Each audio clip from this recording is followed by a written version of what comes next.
दिनपछि रात आउँछ, रातपछि दिन आउँछ।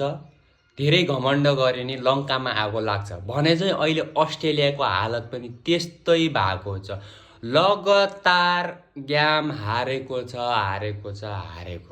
यस्तो पर्फर्मेन्स डाउन भइसक्यो कि 2022मा जुन मिचेल मार्सले जुन लङ्कामा आगो लगाए नि, जुन ट्रफीमा खुट्टा राखे, तबदेखि उनीहरूको दशा गरा नै खराब भएको छ। दशै लागेको छ भन्दा फरकै नपर्ला। अस्ट्रेलियाको टिम हो भनेर डराउने प्लेयरहरू अहिले अस्ट्रेलियालाई सेन्चुरी ठोकिदिइरहेछन्। हिजो राति नै भएको जुन श्रीलङ्कासँगको खेल थियो, त्यो खेलमा ध्वस्तै पारिदियो। जब ट्राभिस हेड आउट भयो तब लगातार विकेट गयो। यस्तो पर्फर्मेन्स डाउन हुँदैछ हो। लङ्कामा आगै लगाइदिइसक्यो अरू प्लेयरहरूले, अरू देशको प्लेयरहरूले अस्ट्रेलियालाई ध्वस्तै पारिसक्यो। यस्तो पर्फर्मेन्स छ। सुपर 8मा पनि आफ्नो चाहिँ जग्गा बनाउन सकेको छैन। यस्तो छ हो गाइज, के होला यस्तो।